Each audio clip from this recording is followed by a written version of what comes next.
సంస్థ నారాయణపురం మండల భారతీయ జనతా పార్టీ మండల శాఖ నూతన కార్యవర్గాన్ని మండల పార్టీ అధ్యక్షులు సుర్వే రాజుగౌడ్ సోమవారం మండల కేంద్రంలో ప్రకటించారు. సంస్థ నారాయణపురం మండలం భారతీయ జనతా పార్టీ మండల శాఖ నూతన కార్యవర్గాన్ని మండల పార్టీ అధ్యక్షులు సుర్వే రాజుగౌడ్ సోమవారం మండల కేంద్రంలో ప్రకటించారు.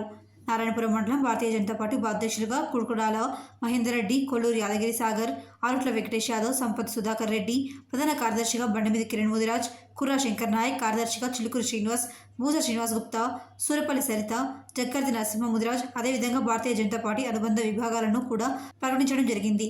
యువమోర్చా అధ్యక్షులుగా ఉస్కాకుల గిరిబాబు గౌడ్, ప్రధాన కార్యదర్శి గూడూరు మంజునాథ్ రెడ్డి, మహిళా మోర్చా అధ్యక్షురాలు చేర్పల్లి శ్రీదేవి, గిరిజన మోర్చా అధ్యక్షులు ఆంబోతు హరిరామ్ నాయక్ ఎన్నిక కావడం జరిగిందని మండల అధ్యక్షులు రాజుగౌడ్ ప్రకటించారు. ఈ సందర్భంగా రాజుగౌడ్ మాట్లాడుతూ రాబోయే పార్లమెంట్ ఎన్నికల్లో భారతీయ జనతా పార్టీ అత్యధిక మెజార్టీతో గెలుస్తుందని, మూడోసారి ప్రధానమంత్రి నరేంద్ర మోడీ గెలిపించాలని, ప్రతి కార్యకర్త సైనికుల్లాగా పనిచేస్తూ భారతీయ జనతా పార్టీ విజయం కోసం ప్రతి కార్యకర్త కృషి చేయాలని కోరారు.